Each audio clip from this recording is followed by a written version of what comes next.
The fact is, Washington is making decisions based on pay to play. It's not making decisions based on evidence. And so when I was in Japan, I met with the Japanese princess, who is the Japanese royal family liaison to North Korea. And on the 18th of February, she told me outright that Trump, Xi, and Putin cut a deal to unite the Koreas and denuclearize and demilitarize the Koreas. And I don't think Tillerson and Mattis and Pompeo know that. So the Zionist Consul General in New York City published a full-page op-ed in Newsweek, which is a Zionist rag. And that op-ed says anti-Zionism is another form of anti-Semitism. No, it is not. And this is probably the darkest thing I'm ever going to touch in my lifetime. It far exceeds anything I ever saw at CIA. Welcome to Business Game Changers. I'm Sarah Westall. With the firing of Rex Tillerson and the move of Pompeo potentially going to Secretary of State and Gina Haspel being moved into the head of CIA, I wanted to explore that, and I figured I would bring back Robert David Steele, who has inside information on all of that, what his thoughts are, being in the CIA for as long as he has been. I wanted to know what his thoughts are on all those recent moves. And in Robert David Steele's style, he gives us his opinions, but also clues us into a lot more other things that are going on. And then we also dive into his human trafficking commission that he's part of, International Trafficking Commission. He dives into that, what it is, how he got part of that, and how they're doing really great work. So before we get into that, I want to let you know about a 72-hour screening that's going to go on teaching you how to grow your own food in less than an hour a day. It's going to be a docu-series that's free, and it'll give you a lot of information. As you know, our food is highly filled with chemicals. It's also not very nutritious. And if you really want to have a healthy family and get all the vitamins that you need, unfortunately, you need to be doing it yourself. It's something that I'm seriously looking into. I need to move to a warmer climate, which I'm actually seriously thinking about moving just because of this. So I'm going to have a link below, and hopefully you'll give it a shot. It's free, the docuseries, and see if you can get some good tips on how to do that. I also want to remind my patrons that I have a lot of exclusive content for you up on Patreon. I have 15 different exclusive interviews now. 2 of my books. I am going to put up there a chapter of another book because I don't know if I'll ever get it done, so I'll put that up there so you at least the ethics of aging. I'm seriously thinking about just putting that up there for you. But again, I'll be having, every week I put up 1 or 2 exclusive interviews, extra questions that I have with interviewers. So go there, patrons. And anybody else who has supported the show, I thank you so much. And please consider doing the Patreon move, as I have exclusive content there. So let's get into the interview now with Robert David Steele. Hi, Robert. Welcome back to the program. Glad to be with you, Professor. Well, I'm so glad that I get to talk to you about these issues that are going on with the CIA, with the Secretary of State.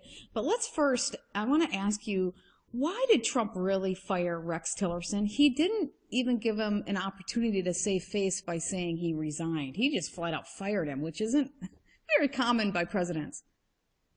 Well, obviously I don't have direct access into Donald Trump's mind, but what I have seen is, on the one hand, Tillerson's management style, which is straight up Exxon, get it done, worldwide trillion-dollar responsibilities, did not play well with the cookie pushers and the Zionists at the Department of State. It was basically a clash of cultures.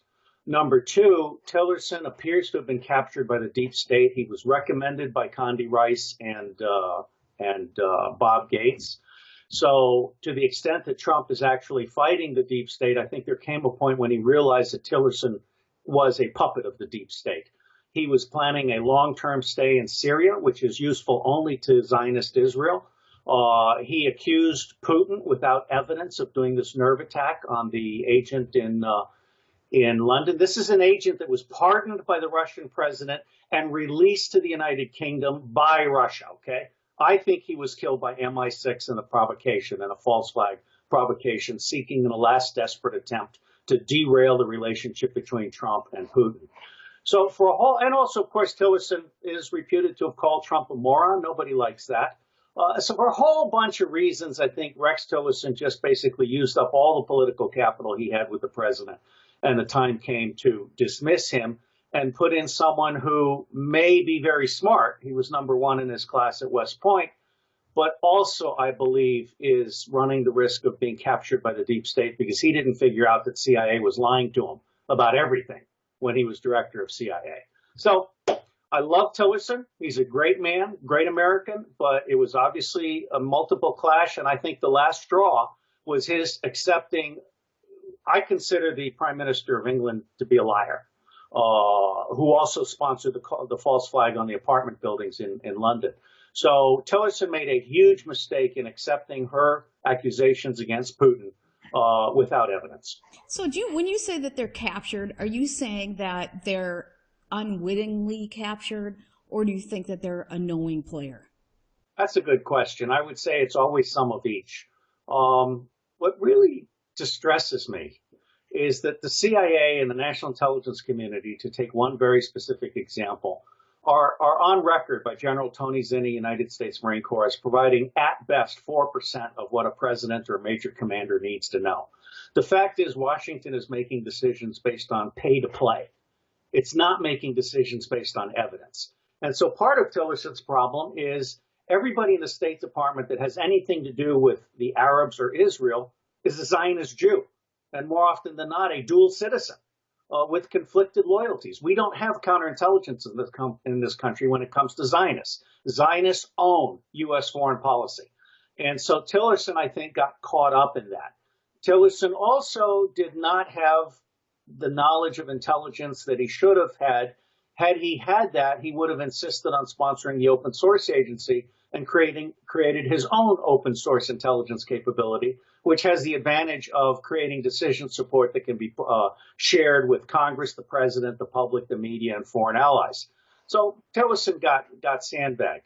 The other thing is, frankly, you don't get to be the head of Exxon or a congressman or the head of a major think tank without being part of the deep state to begin with.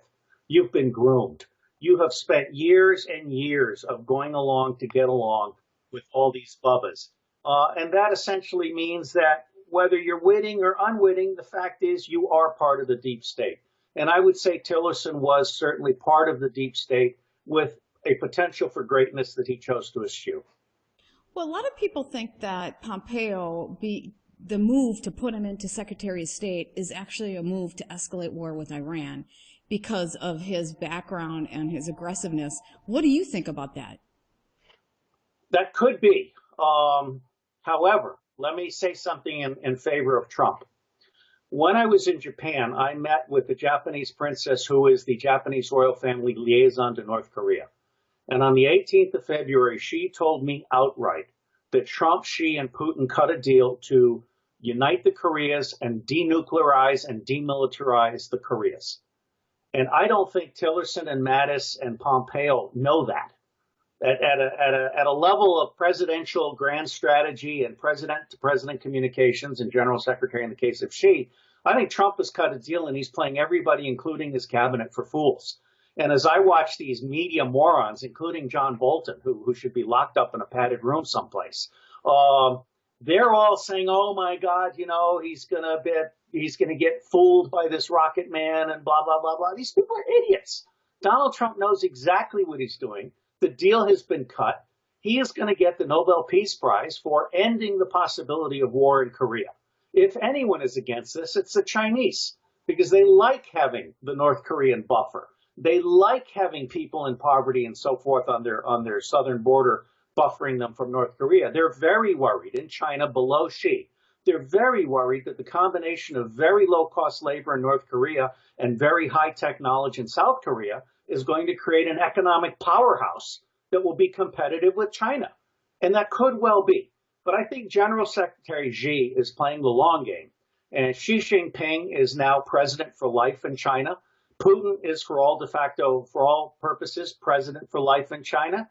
And I'll tell you, frankly, I would support a third and fourth term for Donald Trump, if only to really, really piss off all the people that have been trying to torpedo him. But a life presidency is not No, You it's know, not. It's not. But my point, Sarah, is it's going to take 25 years to undo all of the damage that has been done since the assassination of John F. Kennedy by his own government. John F. Kennedy was assassinated by Allen Dulles, J. Edgar Hoover, Lyndon Baines Johnson, Texas Energy, New York Money, the Cuban Jewish Mafia, and the Zionists.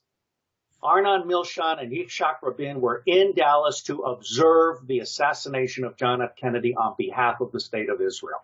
And more recently, I think Arnon Milchan, very likely, subject to a federal lawsuit and actual legal discovery, I believe he played a role as the theatrical producer for 9/11. There's no evidence of this other than the fact that he made 2 movies prior to 9/11 of airplanes crashing into buildings.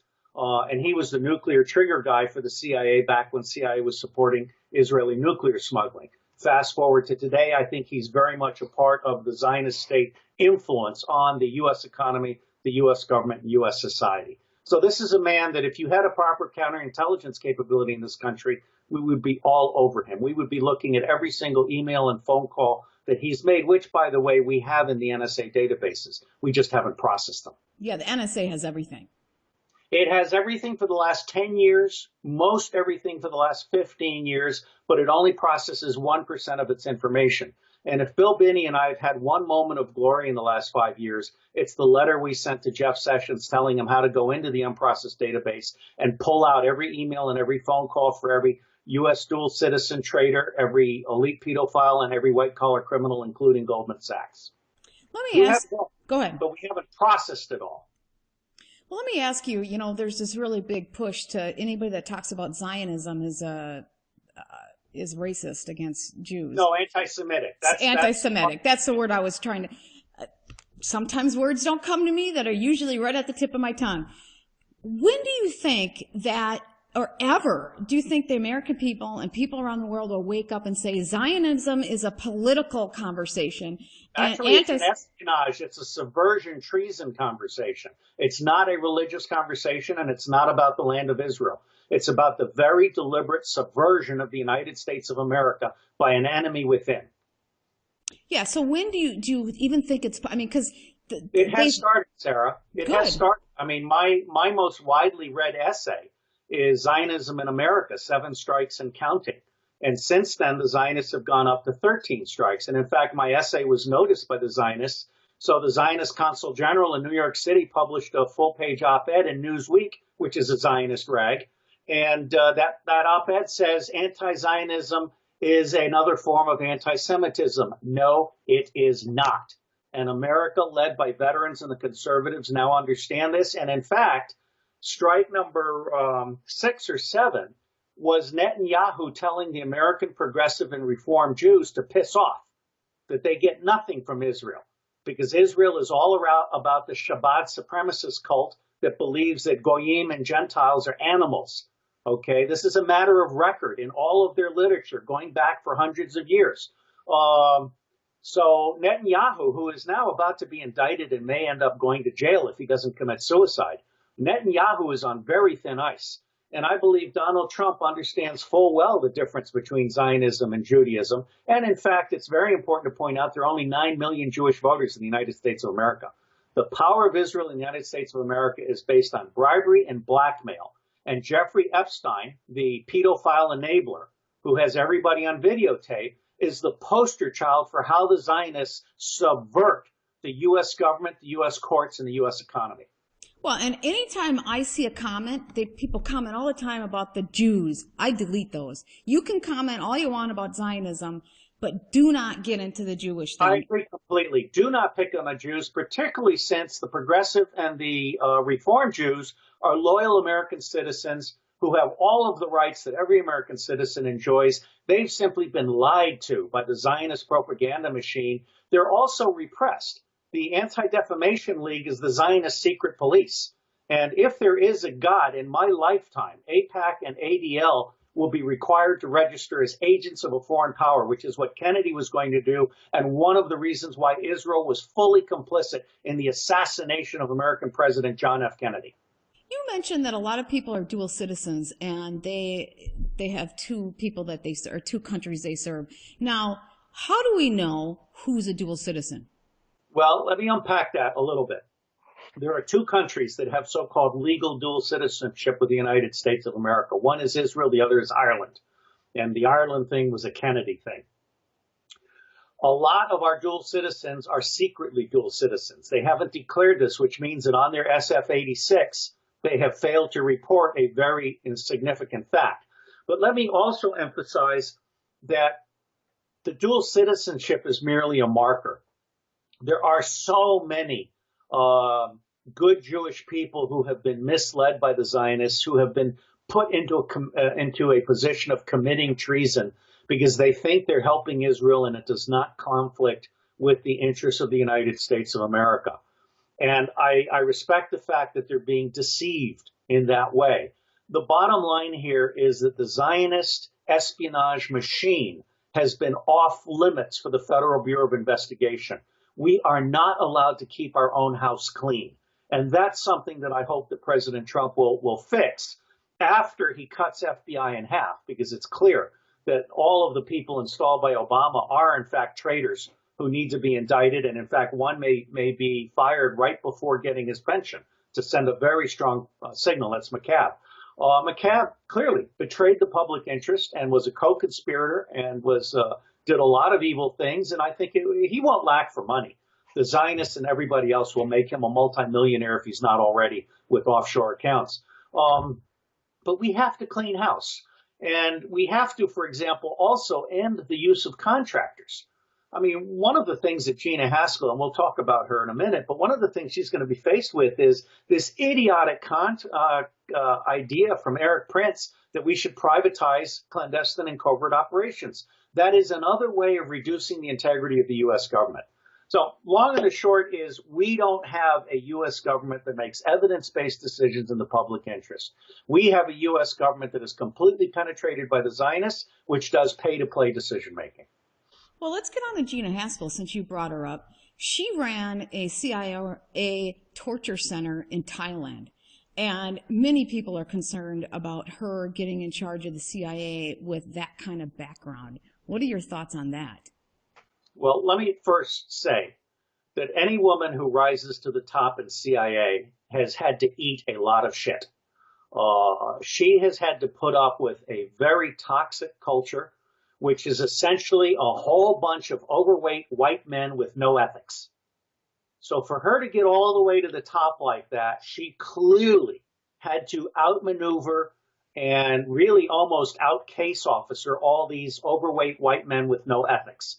Who mistreat women with impunity. I mean, Janine Bruckner won a lawsuit against the CIA, paid for her law degree with it. She was one of my senior case officers when I was overseas, and she was railroaded by these overweight white guys with no ethics, and I'm glad that she won.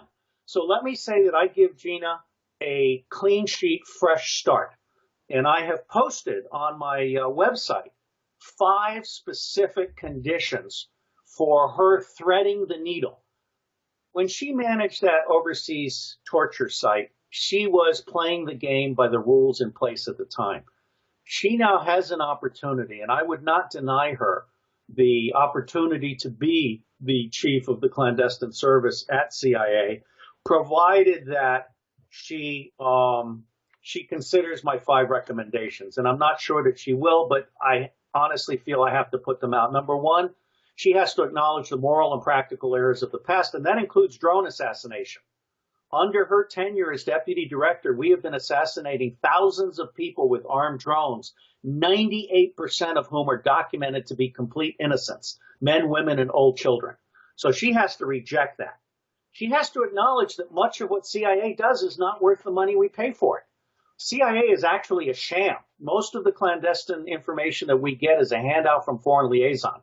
We don't have any unilateral assets of note in the Middle East, to take one example, or Central Asia. Generally, we're getting handouts from the Israelis, the Jordanians, the Egyptians, and we don't know how to tell when they're lying to us. Because part of the problem is NSA does not provide signals intelligence support to the clandestine service. It also doesn't provide signals intelligence support to the counterintelligence people. And some moron at the senior level is going to say, oh, that's wrong. We send all of our signals. That's crap. When I was overseas, a bottle of scotch bought me NSA signals in my country on my terrorism target for one day. I had 15 glorious hits. And had I been able to do that in the 1980s, every single day, I would have wiped out terrorism in Latin America.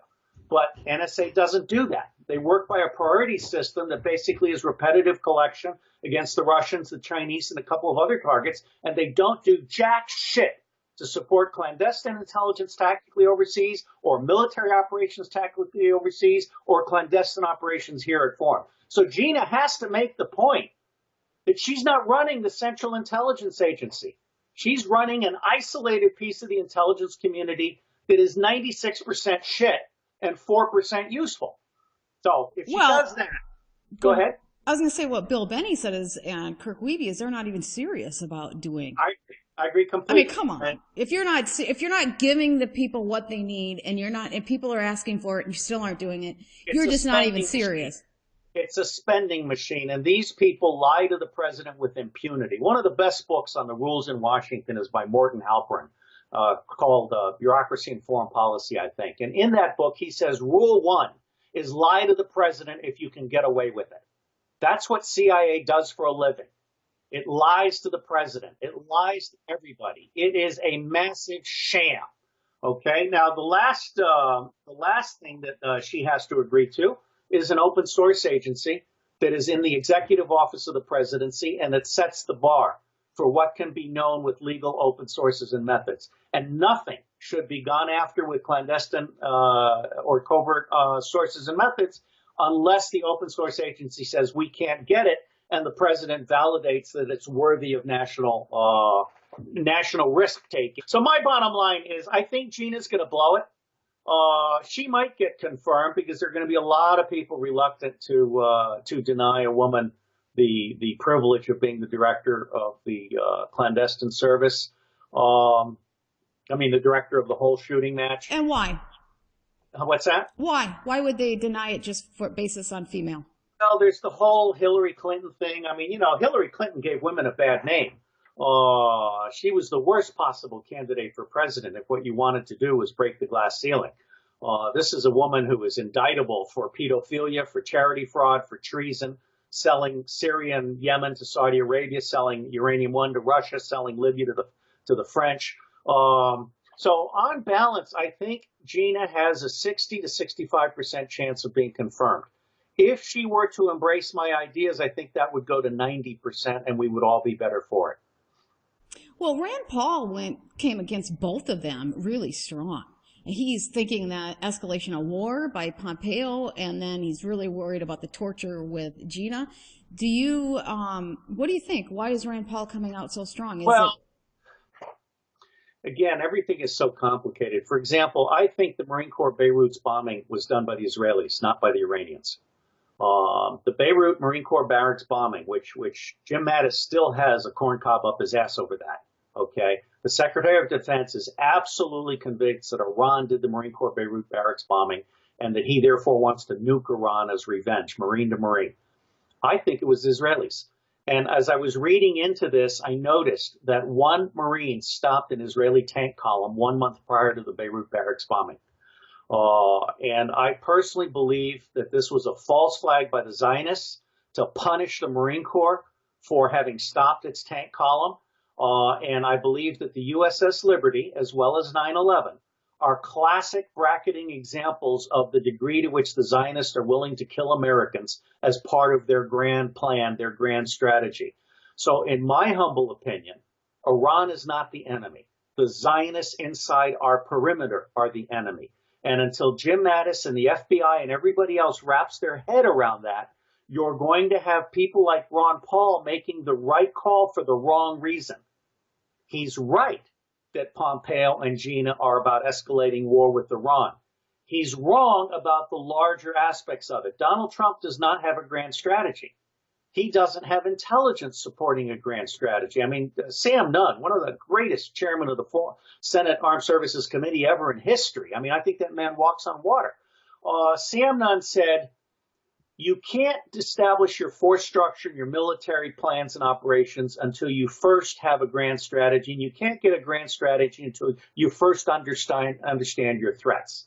There are 10 high-level threats to the United States of America established by Lieutenant General Brent Scowcroft, who was the last serious national security advisor we've had in modern history. Everyone since then has been a pissant. And I explicitly include Condi Rice and Herbert McMaster, and Susan, whatever her name is. I mean, these are all idiots that just go through the motions.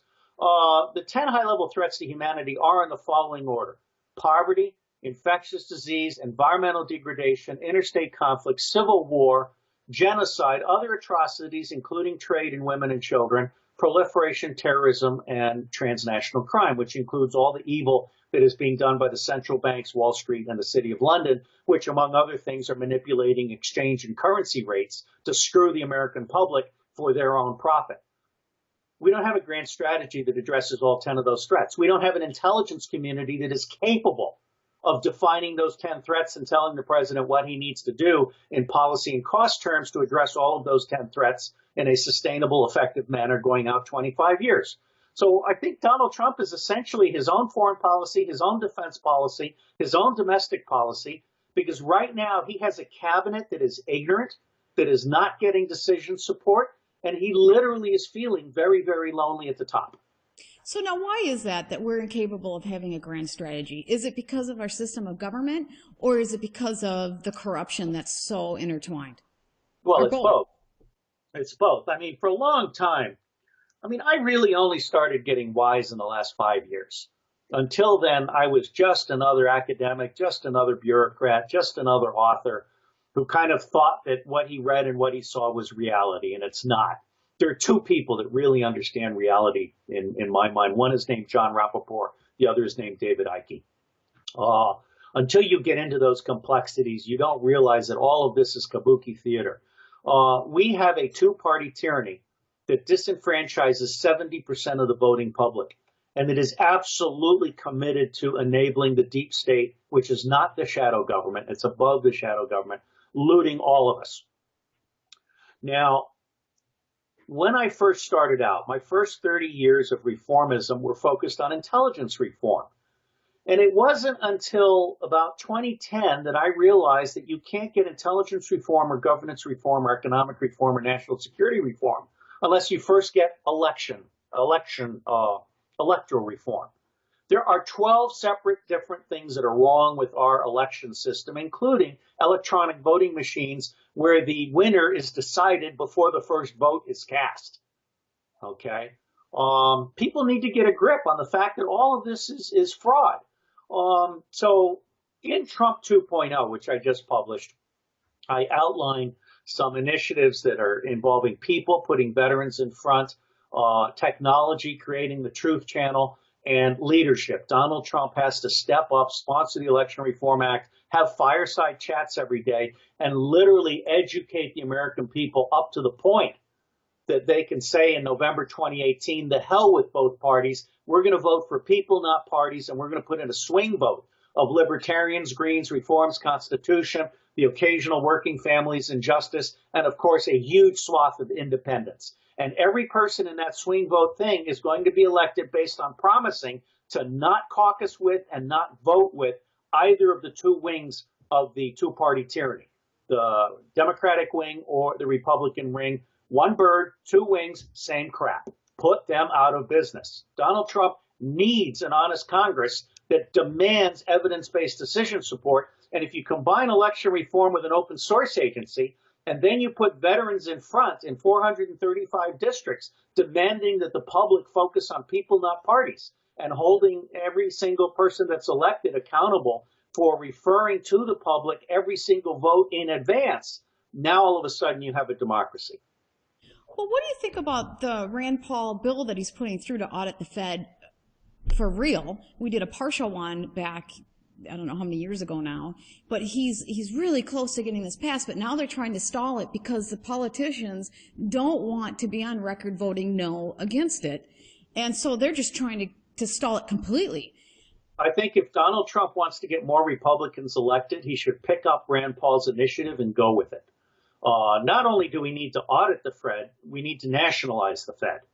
And we need a constitutional convention or convention of states at some point down the road. Right now, the public is not smart enough for that. We have dumbed them down and fattened them up for 25 years, 50 years, actually. So Donald Trump needs to become the great educator. And he can't do that. He will not become the great educator unless he has both an Election Reform Act and an open source agency that gives him the Trump Studio and the Truth Channel and the two-way dialogue so that we can get 200 million Americans into a truth network that cannot be censored or manipulated. Right now, hashtag Google Gestapo, I coined that term. Hashtag Google Gestapo has just had a massive purge of conservative and progressive voices. Everybody who's questioning the official narrative on false flags, deep state, fake news has been purged. And Donald Trump has said nothing. This is a Title VII discrimination, monopoly, antitrust lawsuit that is waiting to be put together. And so I tell you, on the one hand, I think Donald Trump has really done some important things.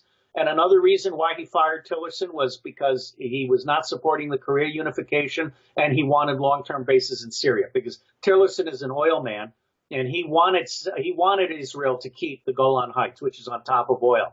And he wants to play favorites on the gas pipeline that is being argued between the one from Iran to the Mediterranean to the other. Bottom line here is Donald Trump has done very well with the 1%. He now needs to pivot and embrace, empower, listen to, and use the 99%. And that's what he's not doing. That's why the guy in Pennsylvania lost. The guy in Pennsylvania lost because Donald Trump and the GOP did not cut a deal with the Libertarians. The Libertarians cost the Republicans the election in Pennsylvania.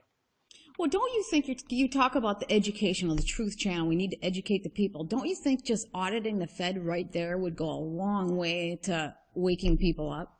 It's going to take 3 to 4 years to audit the Fed. This is not something you can do overnight. Plus, other people have already done audits, and you've interviewed Catherine Austin Fitts, who's certainly one of my heroes, and she has been representing the professors that have been auditing the $21 trillion and more. But that's just out of the Department of Defense and HUD. This isn't the Fed. It's a whole nother deal. But go ahead. What I'm told is that Donald Trump has got all of this under control, and he's actually going to take that money back.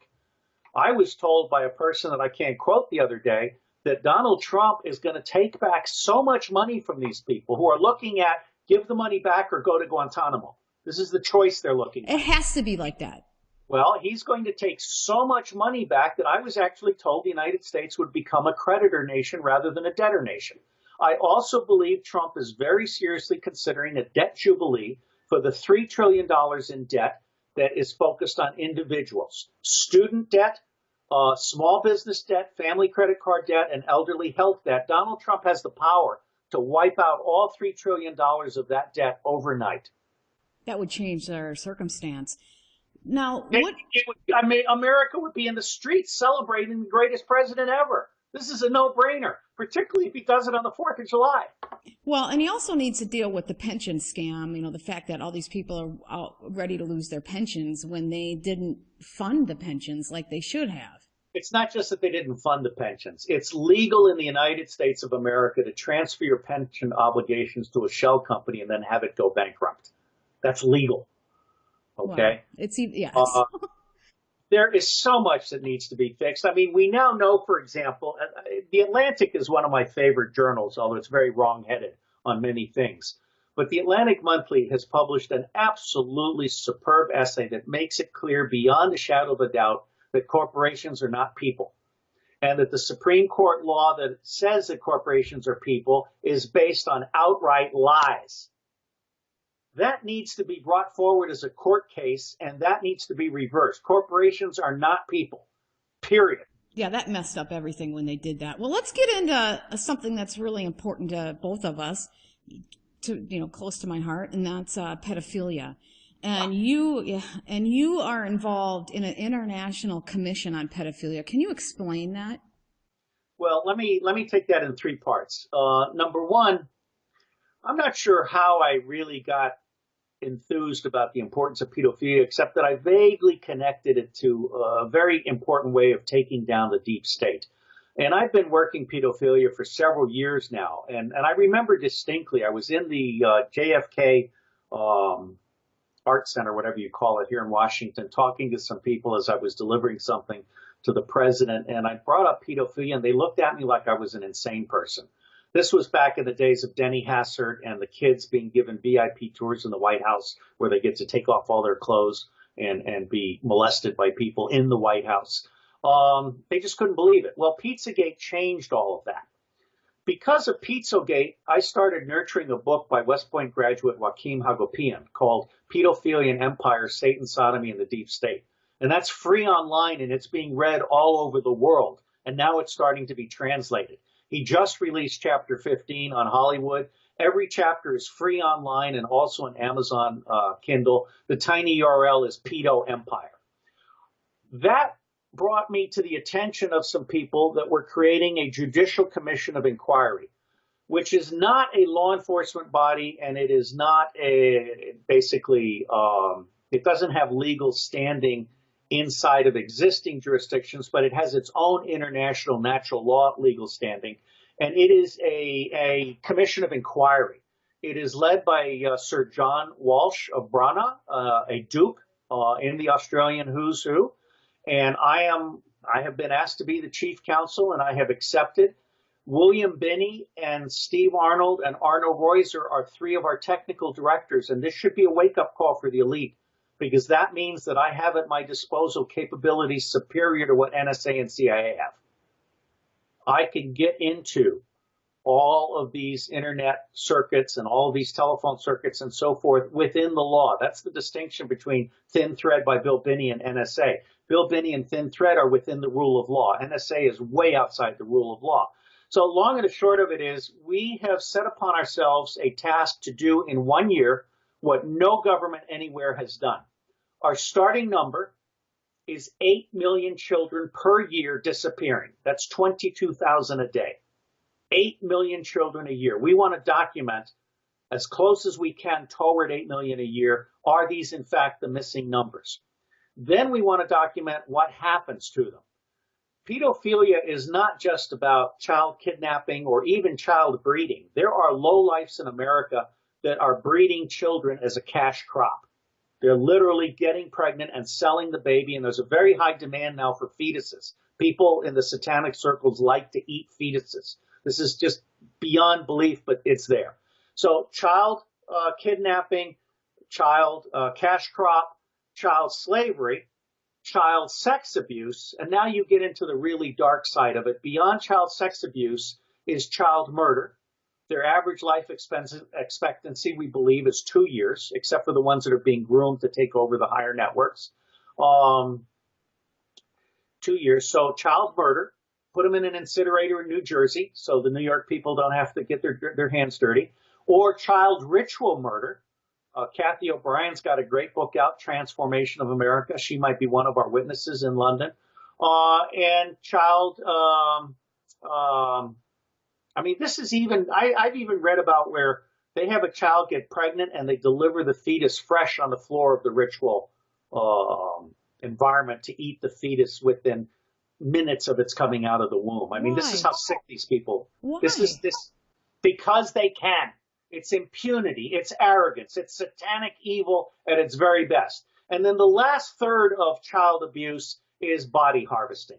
Drinking adrenalized blood because they've been terrorized before they've been killed, harvesting their bone marrow, which is an anti-aging device, and harvesting their body organs, which is another anti-aging device. This is probably the darkest thing I am ever going to touch in my lifetime. It far exceeds anything I ever saw at CIA.